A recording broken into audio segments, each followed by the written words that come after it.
lose connection. Oh, we're live. Oh, thank God, we're live. Oh my God, it was such a crazy technical challenges. But anyway, I'm so Yes. glad.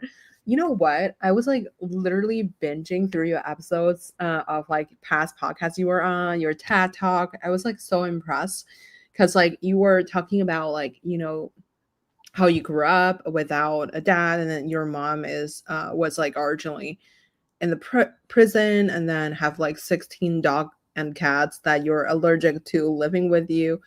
I was like, wow. And then to now, you're probably going to run for the president of the United States in like the next 5 years. So, which is like crazy transition for your life. And um, I'm sorry, I need to like give the audience a little bit of background on what's happening here. So maybe we could start with like, I'll let you tell the story because I feel like you know this a lot better than me. But I was like, actually, the first time I hear your talk was at the Madrona A40 thing. And then now I feel like when I was listening to the past podcast episode, I was like, wow, this person really went through a lot from, like having a humble beginning to enter like, your MIT Stanford era. Now you're in your founder era. Maybe we could start with like, what were some core lessons that you've learned early on in your career that kind of shaped you into who you are today? Oh yeah, totally. Also, thank you so much for being patient there with like the technical issues. Like, what a horrible time for a laptop to die. No. I think that's like part of the kind of par for the course of being a founder, is that you always have to deal with the unexpected. But also, Grace, thank you so much for having me on the podcast and to be here live. But taking a step back, so so I'm Cody Coleman, but I came from a humble background, as you mentioned. So I'll give the kind of brief Spark Notes version of it. But I was born. My father left before I was born. I still don't even know his name to date. And my mom was actually in prison when I was born. So I was immediately put into foster care, and then later adopted by my maternal grandparents. Both had big hearts, but they didn't really have much left to give us besides that. So we grew up in poverty, basically on Social Security. I went to kind of a poor public high school in South Jersey. We were ranked like 322 schools in the state. So at the very bottom. And about after a year in prison, my mom's charges were dismissed, and she came to live with us, but she constantly struggled with mental illness. So literally she was in and out of homeless shelters at one point as she was kind of living a more nomadic lifestyle kind of across the country. And, with that, like, there was just constant chaos. We had like something like 65 police reports in the 24 years that we had the house that I grew up in. So it's just like a constant source of chaos. And, literally it like was like making me sick, like growing up. Like my mom loved cats and dogs. So I'm allergic to cats and dogs. So that was kind of a huge problem. So for me, kind of starting out, I just went to a poor public high school, and just really was kind of out of survival that motivated me. I wanted to get out of that environment. I was super fortunate that I had an older brother that worked in IT. So he dropped out of college and he got a job working in the IT department at University of Pennsylvania. And he was 18 years older than me. So he was kind of my role model. He was the person that I like just looked up to. He was also the person that kind of first got me into computer science, or into computers, I should say. He gave me his old iMac computer when I was like 12 years old. And then he would give me like the PC magazine that would have free like demo games and stuff like that. And that's where I just really fell in love with computing. And then from there, I wasn't athletic. I wasn't musically able or anything. Really, my only shot was school. So I just, I kind of worked really, really hard in school. And even though I didn't go to a great public high school, was able to do really well in school and became the first student from my high school to go to MIT, which was amazing and truly transformational for me in my life.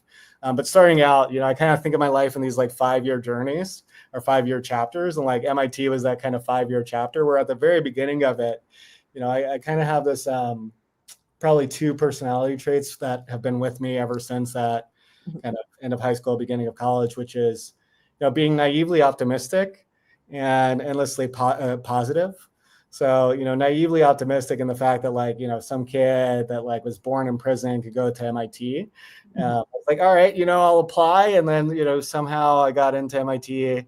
And then, endlessly positive in the sense that, that's a huge jump to go from. But still like, being able to kind of smile, work hard kind of through that. Ended up being very successful at MIT. I got a 4.9 out of 5.0 GPA for undergrad, then stayed on for a master's and got a 5.0 GPA. Didn't know anything about research, but like my master's advisor was like, you should apply for PhD programs. And he was like, so much so, he's like, if money's an issue, I'll pay for you to apply to 4 schools. So I applied to Stanford, Berkeley, MIT, and then UT Austin, and somehow got into all of them and decided to go to Stanford for my PhD. Which was truly amazing. Like the thing that I always dreamed of doing was, being in this seat today, being able to actually take an idea and make it concrete and actually create a business around it so that it would have a tangible impact in the world. And I saw Stanford and, being in Silicon Valley as kind of the right step and the best step towards that vision. And I was super fortunate. I like started my PhD in 2016, which, it's probably obvious. It's obvious now, but back in 2016, I could see that the future was going to go from web applications to intelligent applications that were powered by AI. But the problem was that you needed a tremendous amount of resources to actually do that. So really ended up coming into Stanford to democratize AI. I was super fortunate to be advised by Matej Zaharia, who was co-founder of Databricks, and through him got a little bit of like the entrepreneurial journey, like through osmosis as he was scaling up Databricks. And then at the end of my PhD, it kind of followed in a very similar path and footsteps to him of like taking kind of my PhD research and venturing out to start Coactive AI. And each one of those kind of 5-year chapters, the 5-year chapter of MIT, the 5-year chapter of the PhD, plus, my life growing up really kind of shaped who I am today in terms of how I think about kind of as a person, as a leader. Of course, that naive optimism, endless positivity is still around because, it used to be that even on my best days, like growing up, my future was bleak. But now even on my worst or most difficult days, my future is still bright. And then probably the other big thing is just like being adaptable and seeing the potential in people and being flexible throughout it all. I have so many questions there. Like, I feel like one part is like, who do you feel like is on your personal board of advisors? Obviously, you mentioned your brother. That's like play a huge impact for you. But like, I guess like also the teachers who, sponsors your like applying to the PhD, or like I remember there's like a high school teacher who helped you apply into I think it's called Break Quest or like something like that's like kind of like Quest. Yeah. So I guess like, how do you think about, I guess like figuring out these kind of major life steps for yourself, obviously. And then I feel like the other part's like having the confidence to pursue stuff, just because you, in your TED talk, you end with like, why not me? Which is like, I really like, I mean, I can't believe we're actually talking about TED talk here, but I feel like it's just like a lot of like, as like an immigrant, I personally felt like there's so much confidence issue as like, it's like kind of your mental challenge of like, oh, I'm not able to code or whatever. But like, and obviously I feel like you didn't really have those mental challenges for yourself. Like, how do you kind of guide yourself through this journey? Like, who kind of like helped you? And then how do you kind of like took away these lessons? Because it seems to me like from the outside, like since you are able to pursue these like really prestigious degrees, like you actually are probably just like naturally really smart. But like, I guess like, how do you normalize these like untouchable things for yourself to like encourage yourself to like keep pursuing stuff? Yeah, super great question. And also, thank you just in terms of like the praise from the external perspective. It's kind of funny because internally, like all of this stuff, it never really kind of hits me. I'm still that kind of like, I grew up, I was like an introverted kid, like especially with the chaos that was going on in my household, like no one really kind of paid attention to me whatsoever. So I still have that like internally, I view myself as this like introverted kid, this like average guy from New Jersey. which I think, kind of is probably where I keep up that hunger and wanting to grow and wanting to kind of like excel.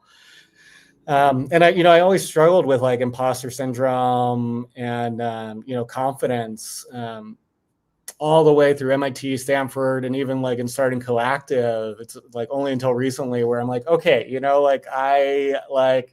I am good, and I actually have like skills and things like that that make me good as a CEO.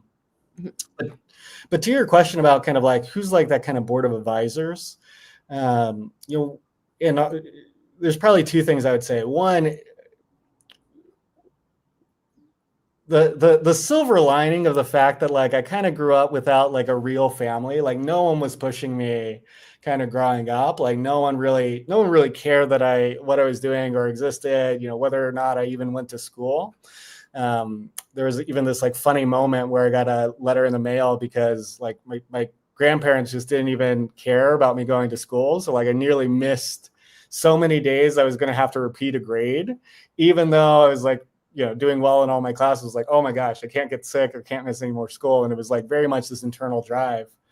But the kind of silver lining out of that is that like I kind of learned how to like, make connections and, build that environment and build that village and build that kind of family board of advisors that ultimately kind of helps augment the skills and helps me grow kind of along the way and create that kind of network and build on that network over time. So, starting out, as you mentioned, with like my older brother, Sean, who he went through everything I did and even more, but was able to get out of it. He was kind of a critical person that provided that initial inspiration for me.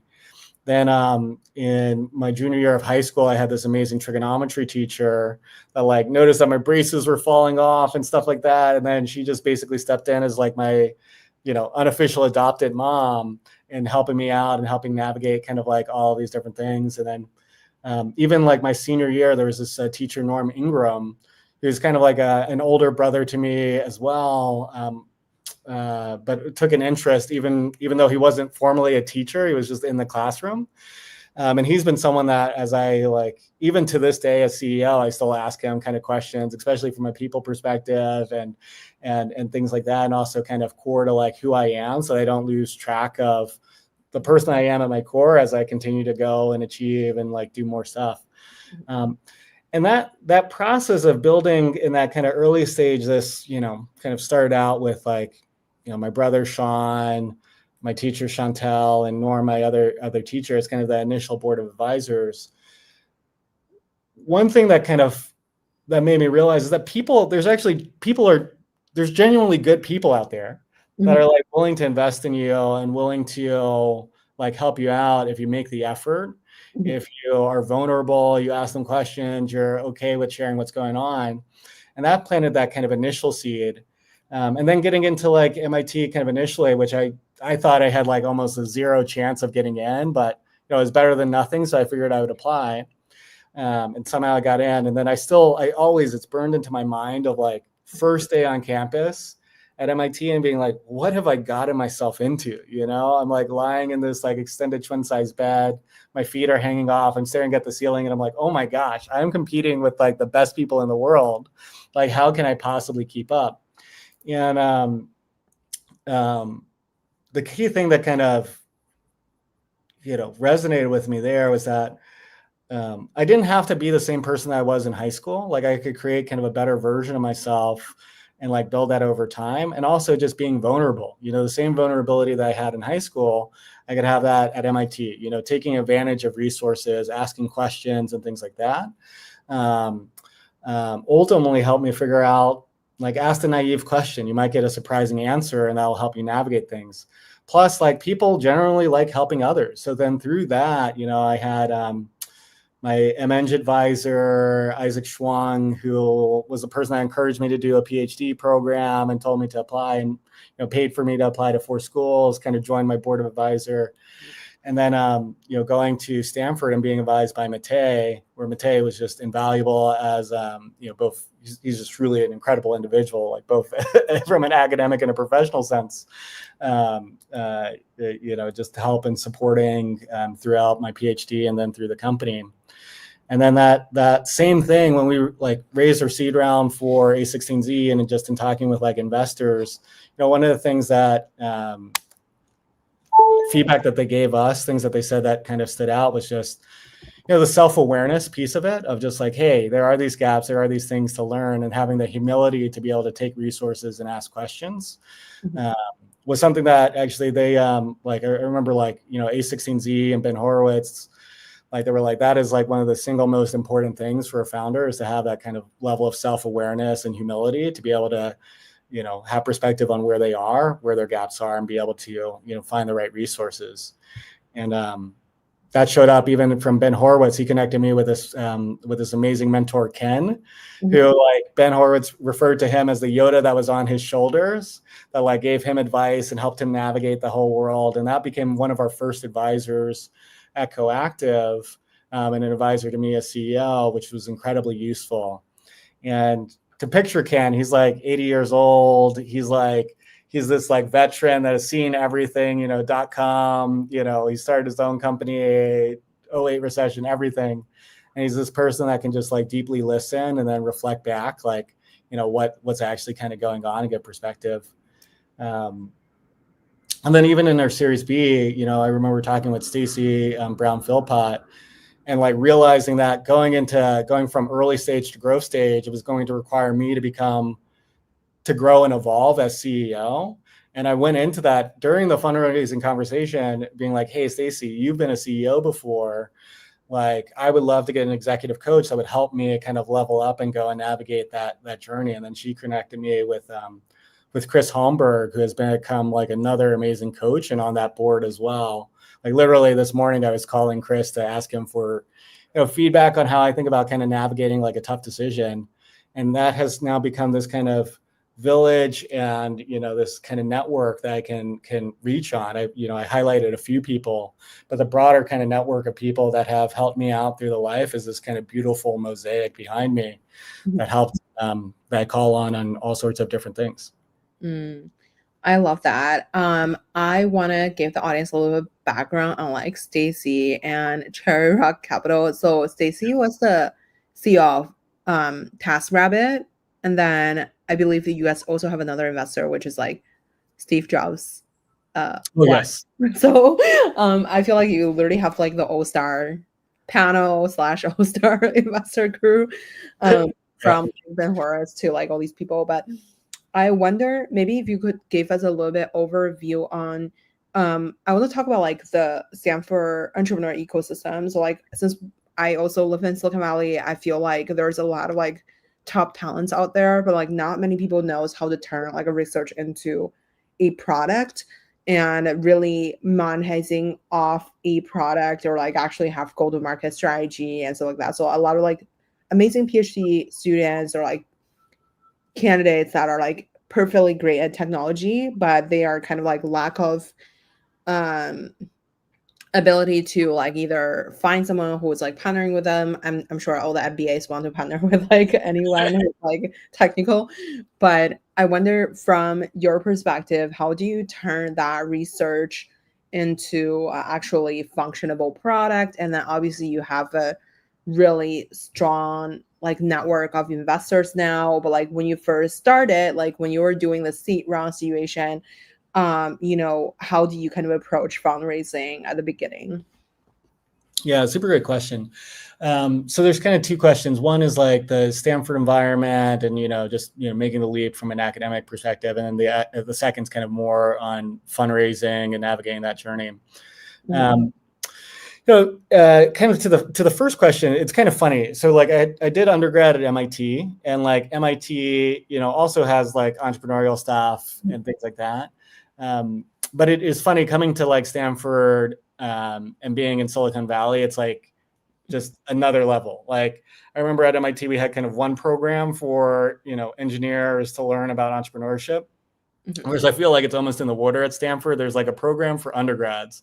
There's a program for master students. There's a program for PhD students, and there's a program for faculty members.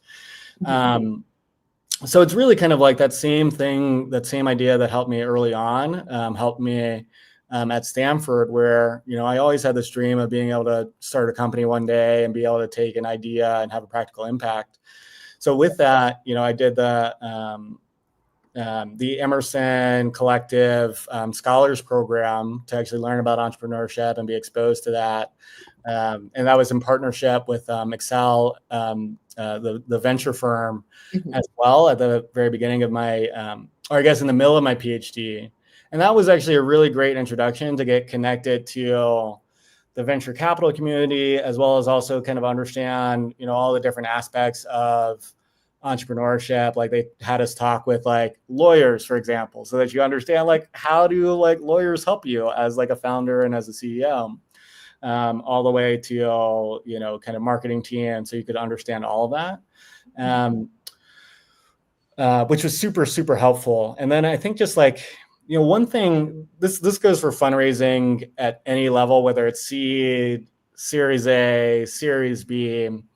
But a lot of people kind of do more of like the traditional fundraise, which is a little bit of a shotgun kind of wedding type of thing, where you like, go up and down Sand Hill Road on like a day or a couple of days, and you get a bunch of term sheets, and then you decide. I think a better way to raise, and the way that I've raised kind of everything around, is actually almost thinking about stuff like super early, and thinking about kind of relationships, getting to know investors and firms well ahead of fundraising. I think for us, every single like major investor that has invested in Coactive, I knew them for 6 months beforehand.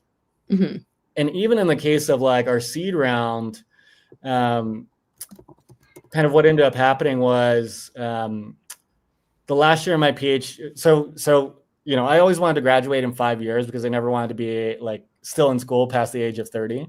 And I would always check in with Matei on this. And at the end of my 4th year, I checked in with Matei, and I was like, hey, am I on track to graduate in 5 years? And, Matei was like, you could graduate right now if you wanted to. And I was like, thanks, Matei. I'm not going to do any more research, and I'm just going to focus on, exploring this idea, and kind of use that last year as an incubator.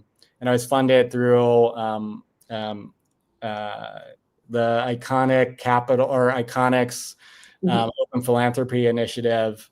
So I had funding for that last year. I started to talk to VCs literally in September, even though I wasn't going to like graduate and defend until June, just to get to know like how do they think about like what does it take to be a founder? How do they think about the space? And like literally, I just would ask people to be like, hey, would you want to go on a walk around Stanford's campus? Luckily, Stanford has like a very beautiful campus, so people are always welcome to doing up for doing that. And through that process, one, you get to like understand the investor, how they think, what excites them. They also get to understand more about your idea, and then and you get to build that relationship. And almost it's kind of like dating before you actually pull the trigger in terms of like a fundraising round. And then usually I keep it kind of like small out of the people that I've kind of talked with and gotten to know. And that's how we ended up doing our seed round. Where I think A16Z I got connected to because Matt Bornstein and Martin Casado, they just wrote this paper about taming the long tail of AI. And I had just finished working at Meta on their CV team, doing work to do similarity search and active learning for rare concepts. So really kind of like these long tail concepts. And I was like, oh my God, this like blog post that like, Matt and Martine put out like totally resonates with my research. I would love to talk with them. And that's how I got connected with A16Z. And that was like August or September, and I wasn't graduating until June. So I had a lot of time to get to know them and things like that, so that when we decided to start the company, we knew we could make the leap. They knew us and everything like that. So it was a little bit more of an easy conversation. I wonder, so like, since like, I think you mentioned so many like resources, but also like you kind of plan this out, you literally have 0 gap in your resume. I want to learn more about like, okay, so what is what do you think was the difference between like MIT startup ecosystem versus Stanford? And since like I feel like equally they're like great at like research and stuff, but obviously I feel like for some reason Stanford has a lot more entrepreneurs, maybe because we live here, so it's more I guess like maybe it's like a proximity thing, but like I guess like one thing is like what is the difference between the cultures there, and number two is like a lot of VCs are listening to the show. So like, you know, what's your advice on them to like source the next Cody, or like, you know, when I feel like since like not a lot of people would be able to come through with, you know, the entire fundraising and actually productize your research, like, you know, I guess like how would you interact with the community to kind of like meet people like yourself early, but also like um you know, in a way that's like providing value to like stay in touch. By the way, hi Anthony, hi Melanie. So yeah, I wanted to say hi to the audience who comments, but yeah. Awesome. Yeah. You know, I think one of the kind of biggest things, like the single probably biggest thing is just to lead with curiosity. Mhm. I think that both goes as like if you're a technical, like you're a PhD or something like that. I think it's very easy to get kind of pigeonholed and like you only think about the technology, but actually have curiosity for all these other aspects and all these other like people.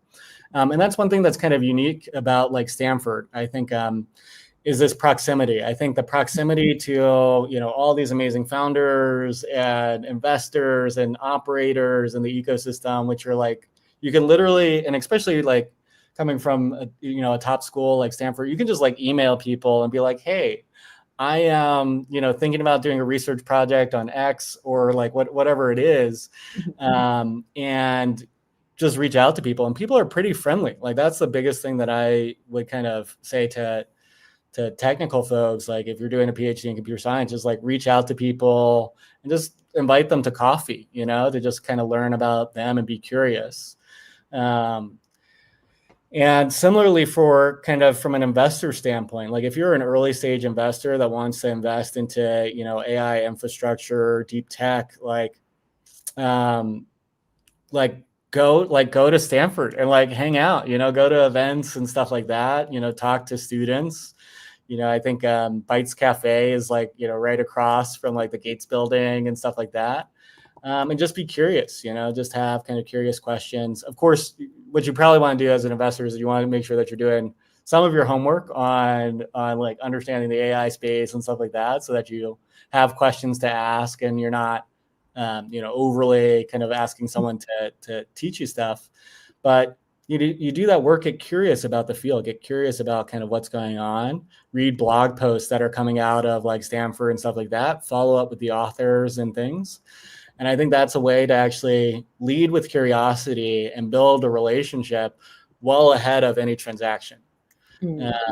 And I think that's something on both ends that is like really invaluable, and building that network, building that trust before you take that kind of giant leap of going on the founding journey together.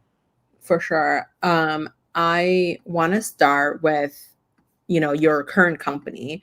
So you have wrote, so like basically in the past, like when company go through images and videos, like for the unstructured data, especially I think at the beginning it's like tag, load, and search, but you kind of like flip the script to do load, search, and tag.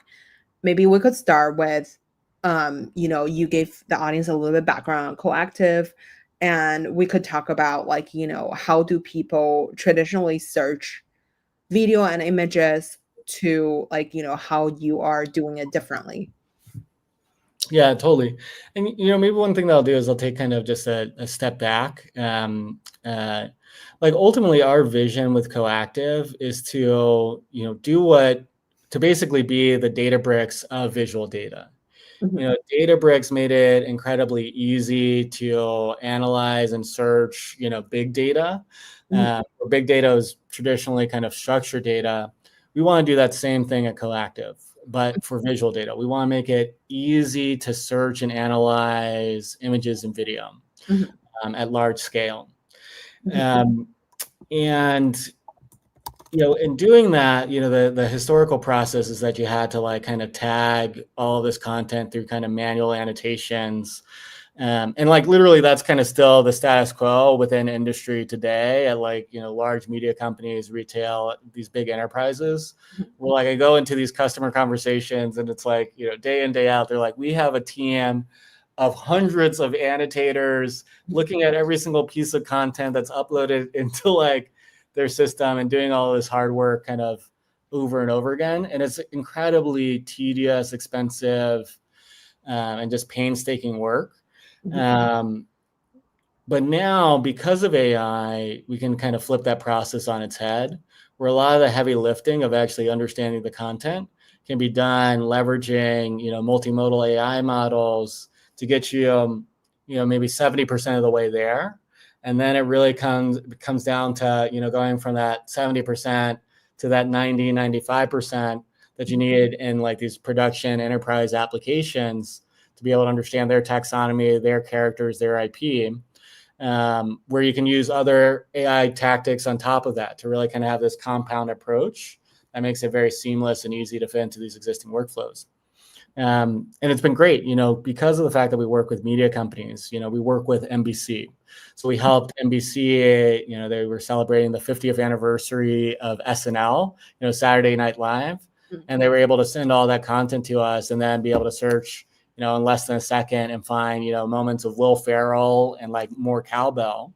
So doing everything from kind of search related stuff to actually being able to do analytics, where they're actually taking the ratings data that they're getting already in a structured form, join that with like metadata that's generated by Coactive about what's on screen, and then literally write SQL queries and like, plug it into the existing workflows that they have for big data to be able to map out to see, what kind of shows or characters or people or scenes are actually driving the most engagement so that they can improve their content, week over week and day over day, really kind of helping across this entire kind of content supply chain within media.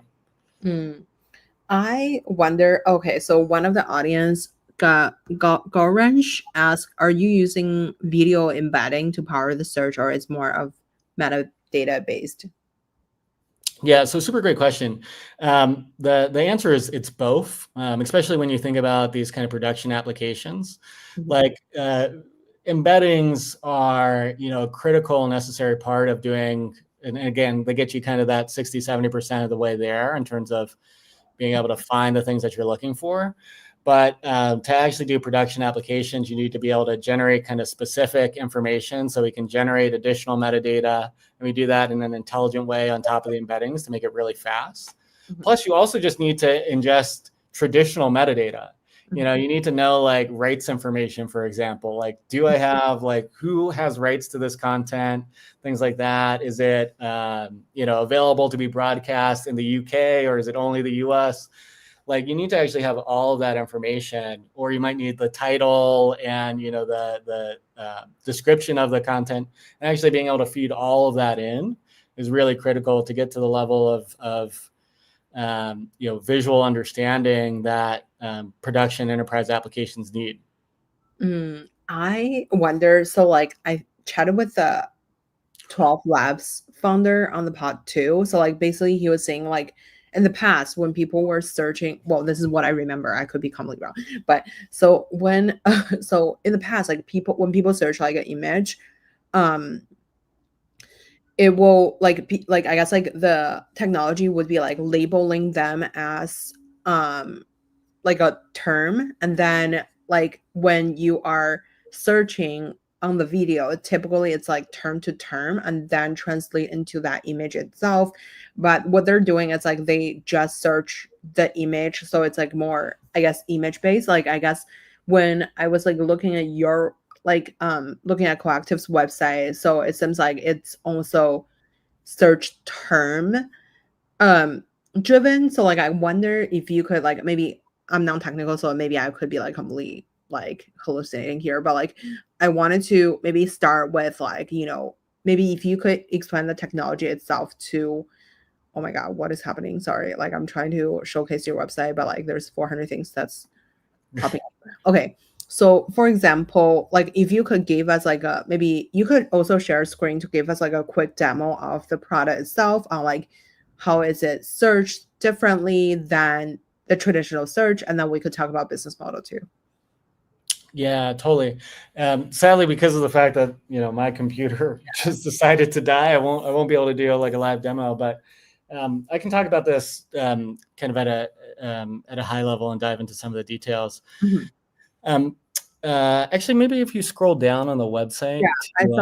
I saw this part, and I mean, I like read the whole website, but like I feel like the graph is like more. Yeah.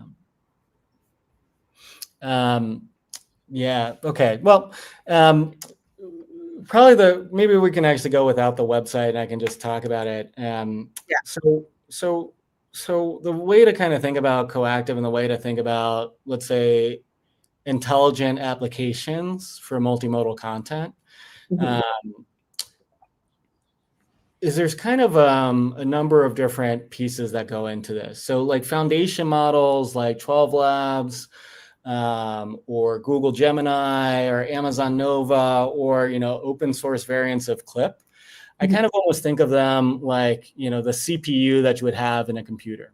You can do like some big heavy lifting and some kind of generic processing, but you need like a whole kind of system around it. You need to have again, I'm a nerd, so like I remember I built my own computer and stuff like that. You need your motherboard, you need your DRAM, you need all of these other things in order to actually go from a CPU to something that is actually useful. And you need an operating system to orchestrate, all of these different parts, as well as abstract away this kind of fast moving thing, which are these foundation models. Because that's what we see. There's no one model that works for all customers and all types of content and business constraints. So really, you can think of Coactive as that operating system. We leverage foundation models, whether it be open source or closed source foundation models, and we help provide this complete system such that you can very quickly and easily unlock the full value of your content and be able to marry the great things about kind of foundation models with the business logic that you need kind of at the other end, plus the existing metadata and the existing information that you have to actually really have a complete system to power downstream applications. And then what we see is that these companies, it's not just, content like images and video have gone from, just being a product to actually being a whole product surface. So for a single piece of content, you'll actually have the content's almost a platform in that of itself. It's a platform for advertisements. It's a platform for shopping. It's a platform for all sorts of different things. So you have multiple applications on that same piece of content. That's where Coactive kind of comes in. We allow you to pick the right model and leverage the right model for the specific type of content and constraints that you have, while also providing this kind of core capabilities that power a number of different applications. I wonder, so like maybe if you could give us a real life example, since like you mentioned about SNL, right? So like, for example, when you want to search like Will Ferrell, like do I type in the words, or like do I type in like, oh, Will Ferrell was eating a cake, and then find it in an episode 33, or like how does it work from the back end when that happens? Yeah. So what happens from the back end? It can, in the simple case of you doing search, you can type in natural language the things that you're like looking for. So like Will Ferrell, and more cowbell will be kind of a simple example here. But the next thing that gets kind of complex there is that, like, let's say you want something that's you have like a very specific definition. So like in cinematography, like they might care about a close-up. And if you go with like a base foundation model and you search for a close-up, what we found is that, some models give you a close-up that's a little bit too close for comfort. You're just like zoomed into someone's eye and things like that. So what we can allow you to do is we can allow you to override like almost at a word level in kind of search. So you can actually define these concepts, something like a close-up. Or even we've had cases where people want to kind of override the definition of a car. Because, a foundation model, it will have kind of one word to represent a car, but actually, depending on the business, you might have different meanings for that. Like sometimes a car can be any type of passenger vehicle, which is going to include sedans, it's going to include SUVs, and it's going to include pickup trucks. Other applications, people don't want to include pickup trucks and like SUVs under what is meant by a car. They really just mean a sedan. So being able to give like that level of customization. Or another example is like the word bird. If you're, let's say a grocery store, you might consider rotisserie chicken to be a bird. But if you're like National Geographic, like you're not going to consider rotisserie chicken to be a bird. So being able to give that level of specificity that people need to actually get the results they're looking for. And it gets even more complicated when you think about abstract stuff like inspiring. What actually means inspiring? Or there was this case that came up recently where an advertiser or a brand wanted to advertise against environmentally conscious material. But like, what is environmentally conscious content? So you can actually go into the system and you can further define what does environmentally conscious like material mean, and then be able to search and create a package for an advertiser to advertise against that, or female empowerment or anything like that. And then you can take it this next level, which is actually being able to do analytics, like take ratings information, takes impressions information, so that you can then start to, in the advertising use case, be able to inform them like, hey, if you put your logo in the first half of your kind of commercial versus the second half of the commercial, like we've seen that it has this kind of impact on performance and impressions. And you can actually start to do real complex analytics in SQL. So you can actually write SQL queries over image and video content and join that with other data sources. In a very similar way to how Databricks allows you to join different data sources together, despite not like having to, it can be in a SQL database, it can be an object store, it can be in anything. That SQL layer on top marries all of that together. In the case of Databricks and Coactive is very similar in that regard.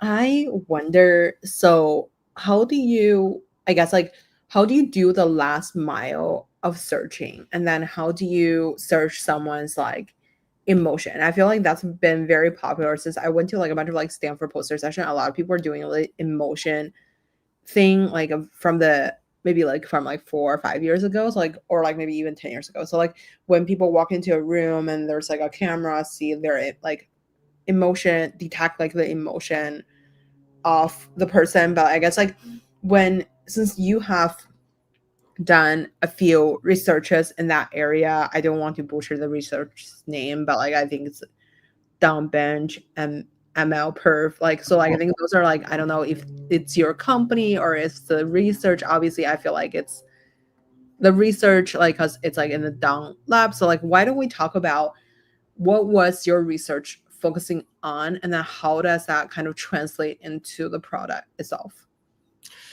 Yeah, super great question. I'm gonna kind of answer in two parts. I know they're like the AI performance. Yeah. Yeah.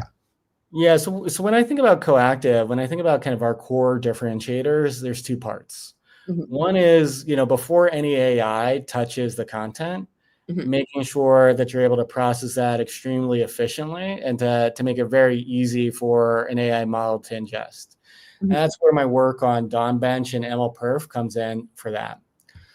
On the second side is, after you process with like a base foundation model, how do you get that how do you inject that kind of and solve that last mile of semantics that you need? So we have a semantic engine on top that makes that really lightweight. That semantic engine on top, you can kind of think about the AI that we're using there and kind of the multimodal kind of piece of it. It's a compound AI system, and I would say there's kind of three parts. One is the base foundation model, which you can use to generate embeddings. On top of those embeddings, you can create lightweight classifiers or use embedding statistics to be able to define and override these words, as I was kind of giving in those examples of like, overriding what do you mean by a car or a bird.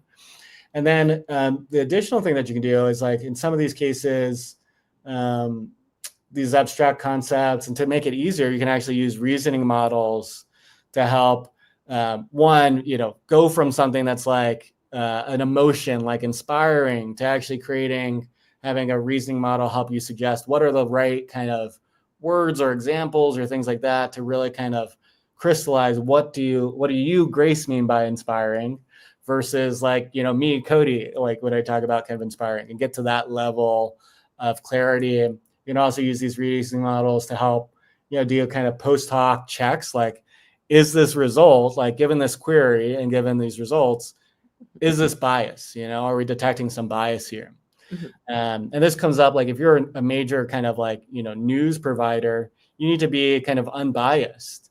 But if you only have a bunch of content from, you know, from politics, because that's like the news that you're reporting on, and that's a lot of what news is right now, and you search for the word idiot or incompetent, you're going to get people on both sides of the aisle because that's the only content that you have in your repository. So being able to do like post hoc reasoning on that. So through these 3 steps, through base foundation models, plus kind of lightweight, kind of more classical AI on top of it to kind of override words and to be able to give kind of this agile fine tuning, plus reasoning models on top of that to help the user and help the workflow, you can actually be able to get to high accuracy, be able to help the user kind of understand their intent and get to something that gives you the accuracy that they need for their existing workflows. And then the DAWNBench MLPerf side has been incredibly useful because when we think about image and video content, you know, just image content, let alone like image, like if you have 10 million, it's 10 million images versus like 10 million rows of tabular data. It's like 6 orders of magnitude larger in terms of data volume versus the big data that we have today. And the only way to do that is by doing very efficient processing, which is what MLPerf and what DAWNBench was about. They were really DAWNBench was the first end-to-end benchmark for deep learning, for high performance deep learning, which then grew into a collaboration of MLPerf where we, you know, collaborated with Baidu, Google, and Harvard initially. And now it's grown into this massive consortium of companies and an international nonprofit in terms of MLCommons to really drive down costs and training time. Like just in the 3 months that we did DAWNBench, we saw training time drop by 400x and training costs drop by 20x, which enabled us, like has enabled the field to go from, you know, models that have millions of parameters to the billions of parameters that are in models today. I wonder, so like I guess like when you're when you are translating that into corporate, how do you, I guess, like speak of this? Like obviously it's making it faster and cheaper, but like I guess like how did you quantify it before you actually have the data to back up from like a commercial utilization standpoint? Like for example, if I'm SNL or like NBC Universal, like who do I even need to sell to, or like who do you even need to sell to like actually convince the whole team to use this? And I guess like how does it kind of look like for you to think of from the business side of things? Like how do you think about go to market? And obviously you guys already collaborated with this really big brand and then a bunch of really big brands, but before that, how do you land the first client? And maybe it is NBC Universal, but like I guess like how did you land the first client to actually build up a system and like repetitive go-to-market strategy for your company? Yeah, so great question. And you know, go-to-market strategy really depends on the type of company and the type of market that you're going after. For us at Coactive, we have a top-down sales motion really focused at enterprises. So with that, when you think about enterprises today, you know, a lot of these enterprises, they're just kind of wrapping their head about, you know, kind of the big data movement and building out data teams. And they didn't really have the expertise in-house from an AI perspective. So what that meant was kind of a lot of education and partnership, really being kind of almost a trusted partner and advisor to companies, to leaders and things like that, to help them kind of understand, you know, what's happening in the space, how they should be thinking about, you know, AI, these use cases around their content, even connecting people kind of from different companies together that like are struggling with the same problems, and really like serving as like a trusted thought partner to create that community and to work with folks. That was something that was like incredibly valuable for us. And then and also even with these like large organizations, you almost kind of end up helping bridge the gap between stakeholders. Because generally what happens or what we see is that we have kind of two stakeholders. There's like the data and, product teams internally that are targeted at, service, like serving real business use cases. And then there's the different BUs, the business units that actually have those use cases. Mm-hmm. So being able to help kind of navigate that and bridge the gap and be able to understand kind of both sides of the picture and help them, really think about how do they get faster time to market, lower TCO, and also focus their work on the thing that is a key differentiator for their business rather than the kind of more commodity pieces, like the things that are like, everyone needs to do this kind of plumbing, they need to do that setup. And instead spend less time on that, spend more time on the thing that's like uniquely targeted at your business. That's kind of been like a core part of our sales motion, is really that partnership, building that community, and really kind of understanding like the specific business needs. This is also partially why we've been very intentional. Even though we're a horizontal platform, we don't want to boil the ocean. So we've been very, very focused in terms of the verticals that we go after. Very disciplined around that. So really focusing on media, advertising, and retail as kind of these core verticals rather than tackling a bunch of different things. And then the first customer is hard in a sense. First customer, so we like NBC, Thomson Reuters, these weren't our first customers. These are like big brand name, like, like logos and stuff like that. So we started actually kind of more with tech companies, probably more mid-sized kind of companies. Really kind of, again, in the early days, you kind of build a partnership and they almost are like, become friends of you because like they're signed up on the journey. They're like, they know that things are going to be rocky. So working with technical folks, people that kind of understood the technology, really helped us kind of in those initial kind of first customers, also making sure that like everything works and is scalable and things like that. And then from there, being able to tackle bigger, larger, kind of more complex enterprises as we developed and we scaled.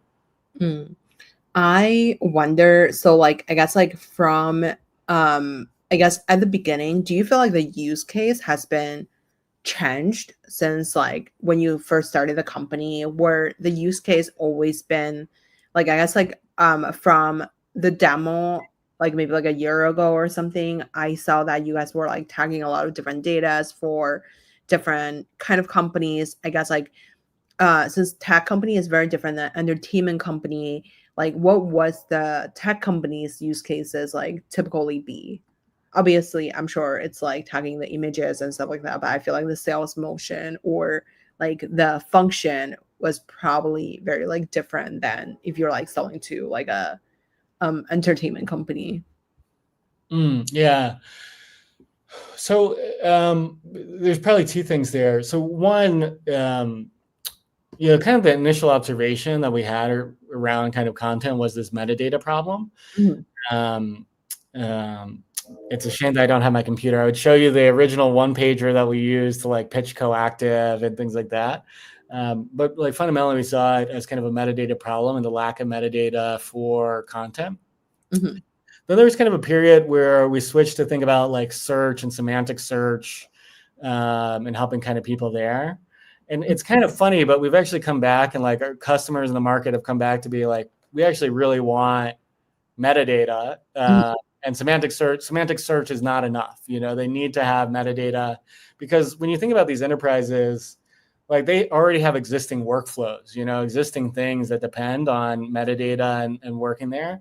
So being able to actually generate metadata was a critical thing that we've kind of come back to and helping people with because they're not going to kind of go and rinse and repeat their existing kind of workflows.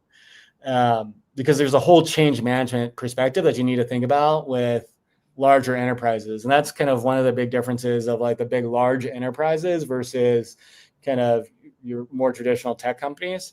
Large enterprises, you have to think about change management and the people and the workflows. Whereas with tech companies, we found that they're a little bit more willing to change their workflows. And they're like, hey, give us the technology and we'll figure out how to integrate it into our workflows. More so than like kind of large traditional enterprises. So in the early days, it's quite nice selling into tech companies where they can like consume the product and the rough edges and stuff like that. And they can like build stuff around it. And then kind of in the later part, when thinking about some of these bigger enterprises, being able to think about like almost like how you do that kind of consultative sale. How do you also enable people? How do you get them up and running? How do you make them kind of like, what we joke at Coactive is like co-activators, them to be experts on the system, be able to kind of self-serve and really have that education and kind of change management component.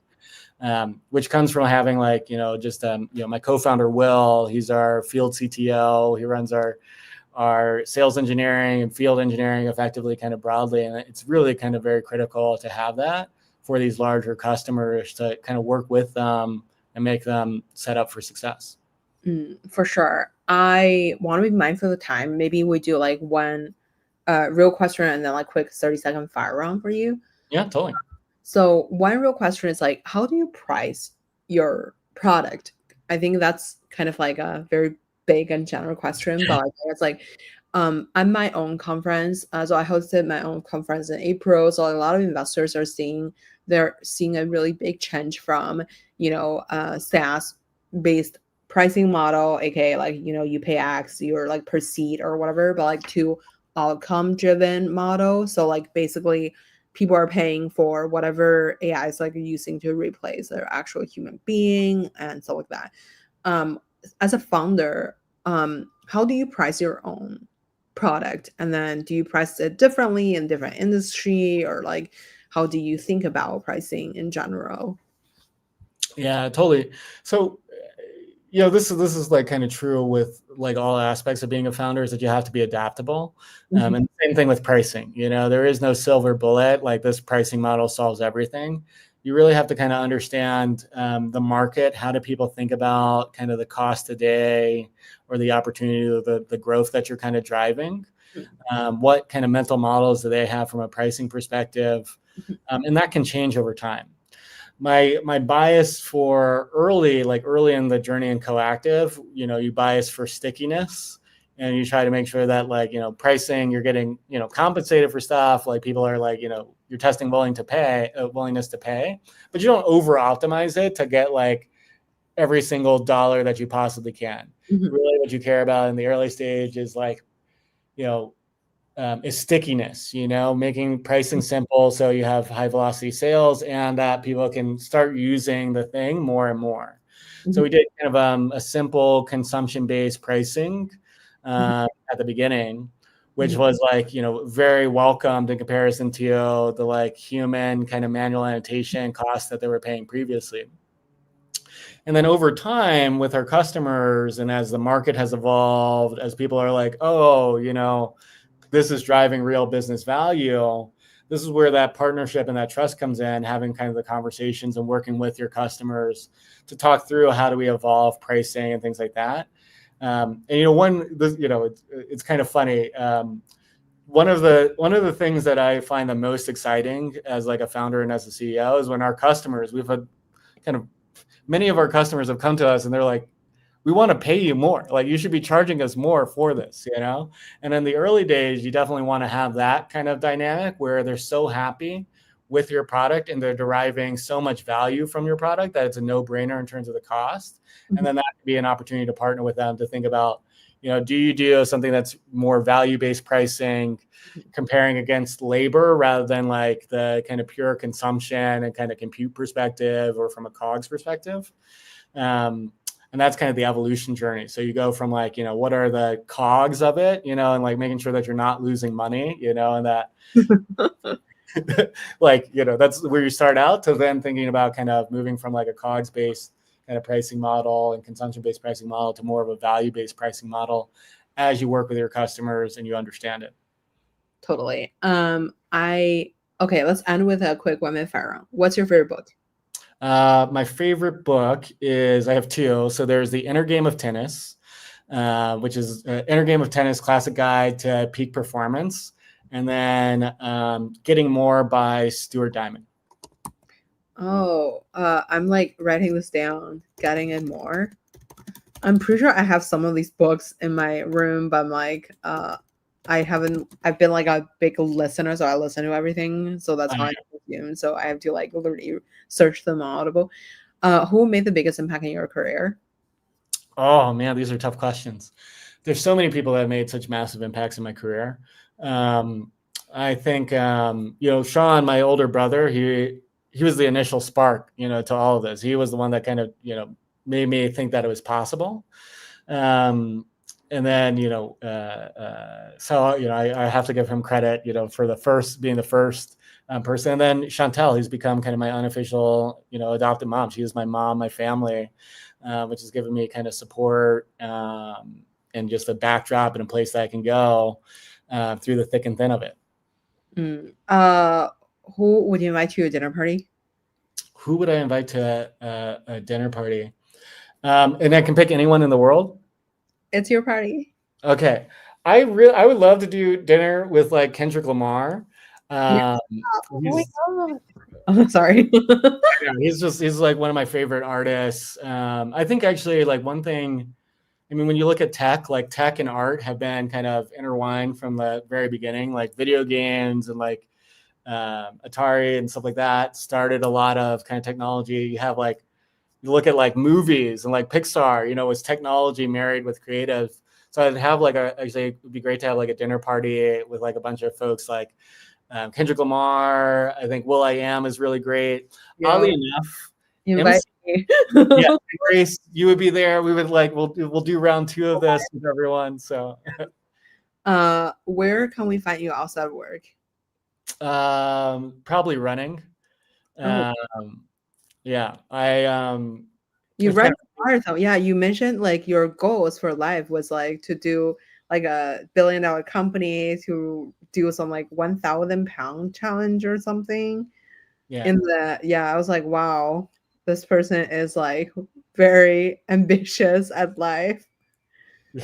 Yeah, I mean, my mission in life is to demonstrate, regardless of where you come from, that you can be successful, and success can mean many different things. So yeah, I couldn't even bench the bar in high school, and I couldn't run a mile because I was like so asthmatic. So I wanted to, to accomplish both of those things and like then some. So I'm training for the San Jose half marathon again this year. So doing a lot of running recently. Wow, love that, Cody. Well, thank you so much for taking the time to come on the show today. It was such a fun conversation with you. Yeah, thank you so much. Thanks for having me. It was great. Let me quickly end.